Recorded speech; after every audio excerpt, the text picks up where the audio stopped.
আর এবার নজর রাখবো আসানসোলের হাসপাতালের দিকে। ছবিটা দেখাবো আপনাদের। রোগী মৃত্যুকে কেন্দ্র করে রীতিমতো উত্তেজনার পরিস্থিতি তৈরি হচ্ছে, সেখানে রীতিমতো ভাঙচুর চালানো হয়, সে ছবি আপনাদের দেখাচ্ছি। এবং কেন এই রোগী মৃত্যুর ঘটনা ঘটলো, কোথায় গাফিলতি, কি কারণ, কেন মৃত্যু হলো, দেখুন কিভাবে উত্তেজনার পরিস্থিতি তৈরি হয়েছে আসানসোল হাসপাতালে। রীতিমতো ভাঙচুর চালানো হচ্ছে, উত্তেজিত জনতা রীতিমতো ভাঙচুর চালাচ্ছে, সেই ছবিটা আপনারা দেখছেন। রিসেপশন, সেখানেও কিন্তু রীতিমতো কাঁচ পড়ে রয়েছে, আপনারা দেখতে পাচ্ছেন। মেশিন ভেঙে দেওয়া হয়েছে। ভাঙচুর যে কিভাবে চালানো হয়েছে এই ছবিটাই তা বলে দিচ্ছে।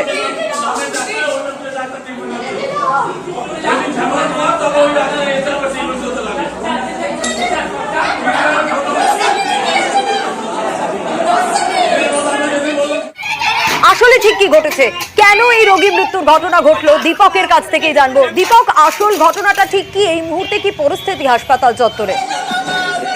দেখো, এই মুহূর্তে এই বেসরকারি হাসপাতালে বিশাল মোতায়েন করা হয় না, কারণ হচ্ছে নতুন করে উত্তেজনা যেন আবার না ছড়িয়ে যায়।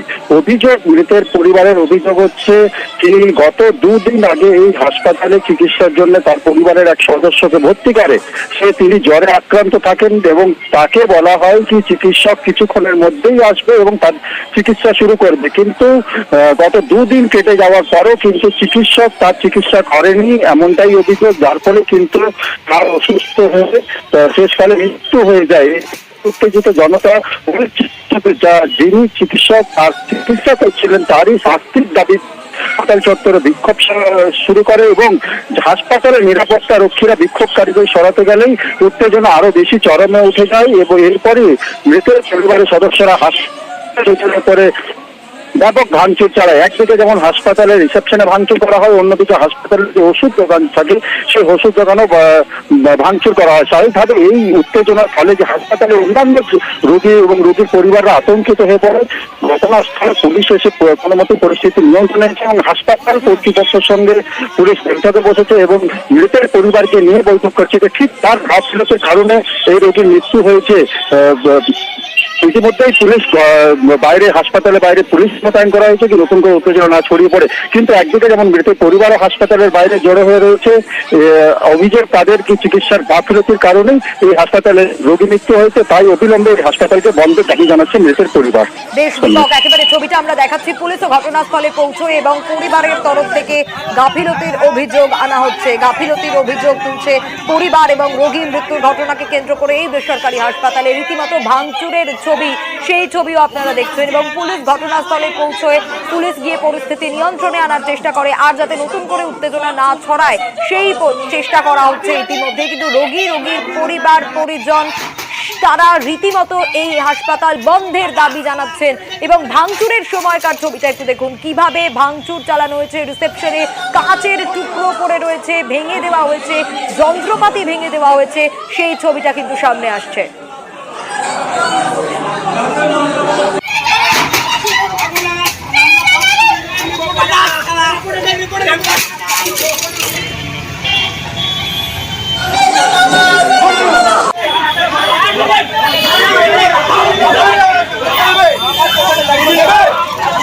আর এই ছবিটা দেখুন, পুলিশ যখন ঘটনাস্থলে পরিস্থিতি নিয়ন্ত্রণে আনার জন্য পৌঁছয়, রীতিমতো পুলিশের সঙ্গেও বচসা শুরু হয়ে যায় উত্তেজিত জনতার, সেই ছবিটাও সামনে আসছে। কিন্তু পুলিশ পরিস্থিতি নিয়ন্ত্রণে আনার চেষ্টা করে।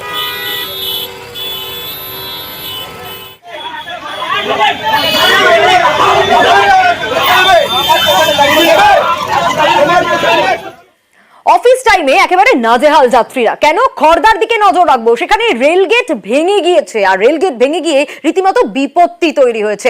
রেলগেট ভেঙে গেলে এই পরিস্থিতি যদি হয়, স্বাভাবিকভাবে ট্রেন দাঁড়িয়ে যাবে, আর ট্রেন যদি দাঁড়িয়ে যায় তাহলে তো সেই সময় আর কিছুই করার নেই। অফিস টাইমে রীতিমতো যানজট, ভোগান্তির শিকার এলাকার মানুষজনকে।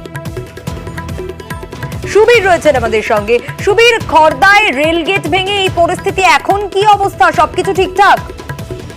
দেখো, খড়দহ স্টেশনে রেলগেট ভেঙে কিন্তু বিপত্তি ঘটে এবং অফিস টাইমে সেই সময় কিন্তু ট্রেন বিভিন্ন ডাউন আপ লাইনে কিন্তু ট্রেন দাঁড়িয়ে থাকে এবং তারপরে কিন্তু তড়িঘড়ি যারা রেলের তরফ থেকে যারা আসেন তারা কিন্তু যারা কাজ করেন তারা কিন্তু আছেন এবং এখনো পর্যন্ত রেলগেট সারানোর কাজ চলছে এবং খড়দা রেলগেটে রেল ভেঙে যাওয়ার ফলে পার্শ্ববর্তী যে সমস্ত রেলগেট রয়েছে সেখানে কিন্তু এর আজ পড়েছে এবং সেই জায়গাতেও কিন্তু রেলগেট বন্ধ, সিগন্যাল প্রবলেম রয়েছে।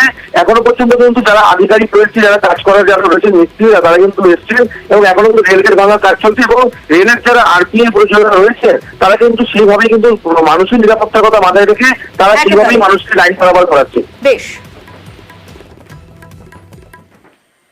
অন্যদিকে দাসপুর, সেখানে খাদ্য দপ্তরের অফিসে তালা ঝুলিয়ে দেওয়া হলো, কিন্তু কেন তালা ঝুলিয়ে দেওয়া হলো সেটাই হচ্ছে সব থেকে বড় প্রশ্ন। দাসপুরে খাদ্য দপ্তরের অফিসে ঝুলিয়ে দেওয়া হলো তালা। স্থানীয় পঞ্চায়েতের বিরুদ্ধে দুর্নীতির অভিযোগ।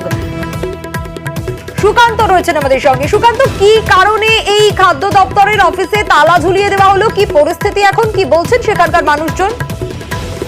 দেখো সোনিয়া, নতুন ডিলার নিয়োগ করা হবে আর সেই নতুন ডিলারের যে নিয়োগ, সেই নিয়োগে দুর্নীতি হয়েছে বলে তারই অভিযোগ তুলে এলাকার গ্রাম পঞ্চায়েতের প্রধান, পঞ্চায়েত সমিতির সহসভাপতি সহ তৃণমূল নেতৃত্ব এবং স্থানীয় মানুষ তারা দাসপুর এক ব্লক অফিসে খাদ্য দপ্তরে তালা ঝুলিয়ে বিক্ষোভ দেখাতে থাকেন। তাদের দাবি যে খাদ্য আধিকারিক তিনি সকলকে না জানিয়ে অবৈধভাবে এই যে রেশন ডিলার, নতুন ডিলার তিনি নিয়োগ করছেন। আর এই নিয়েই সরগরম হয়ে যায় গোটা এলাকা। বেশ কিছুক্ষণ তালাবন্ধ থাকে খাদ্য দপ্তর এবং তারপর দাসপুর থানার পুলিশ এসে পরিস্থিতি নিয়ন্ত্রণে আনে এবং খাদ্য দপ্তর তালামুক্ত করে। কিন্তু আমরা এই খাদ্য আধিকারিকের সাথে কথা বলেছিলাম, তিনি অবশ্য দাবি করছেন যে সমস্ত নিয়ম মেনে, অর্থাৎ যে পেপারে অ্যাডভার্টাইজমেন্ট এবং মাইক প্রচার সকল নিয়ম মেনেই তিনি এই রেশন ডিলার নিয়োগের পদ্ধতি পালন করেছেন। কিন্তু এলাকার মানুষ যে দাবি তুলেছেন সেই দাবিকে তিনি মানতে নারাজ। আমাদের বাসুদেবপুর গ্রাম পঞ্চায়েতে রেশন নোটিফিকেশন হয়েছে নতুন। সভাপতিকে জানতে চেয়েছিলাম, আমি বিডিওকে জানতে চেয়েছিলাম, কর্মাধ্যক্ষকে জানতে চেয়েছিলাম। উনি বললেন যে আমরা কেউ জানি না যে নোটিফিকেশনটা হয়েছে। তাহলে এইভাবে কি করে কি হলো সেটা আমাদের জানার বিষয়। আজকে আমরা এই জন্য বলেছি নতুন করে আপনি বিজ্ঞপ্তি জারি করুন। উনি বলছেন মাইক প্রচার হয়েছে, তো আমি বললাম তাহলে মাইক প্রচার আমাদের জিপিতে কোথায় হয়েছে? উনি বললেন না, সব হোয়াটসঅ্যাপ গ্রুপে আছে। আমি বললাম ওইটা তো প্রচারের পদ্ধতি নয়, আপনি যদি আমার জিপিতে প্রচারে পাঠান তাহলে আমার পঞ্চায়েত সদস্যকে জানাতে হবে। সেখানে পঞ্চায়েত সদস্যের সই আছে, কোনো এলাকার মানুষের সই আছে যে প্রচারে গেছিল, তার সাক্ষ্য প্রমাণ কি? আপনি নিজেই মাইক বেঁধে নিজেই ছবি তুলে নিয়ে চলে আসলে হবে? লোকাল পত্রিকায় বলুন আর আমাদের স্টেট লেভেলের পত্রিকাগুলাই বলুন, তাতেও কোনো বিজ্ঞপ্তি জারি হয়নি। উনি সম্পূর্ণ আমাদেরকে অন্ধকারে রেখেই করেছেন। রেশন ডিলারের নিয়োগ সিস্টেমটা পুরো খাদ্য ভবন থেকেই হয়। এটা হচ্ছে ডিপার্টমেন্টাল একটা সিস্টেম। অবৈধ কোনো প্রশ্নই নেই। আমরা তো ওখানে মাইকিং হয়েছে বলে, প্রচার হয়েছে বলেই তো কিছু লোক জানতে পেরেছে এবং তারা অ্যাপ্লাই করেছে। যারা অ্যাপ্লাই করেছে তাদেরগুলো আমরা যাচ্ছি কাগজপত্রগুলো ঠিকঠাক আছে কিনা দেখতে। কি হবে কি না হবে, কে পাবে, এটা তো কোনো প্রশ্নই আসে না এখন। আপনি বলছেন বৈধভাবেই সব? বৈধই, সবই বৈধ।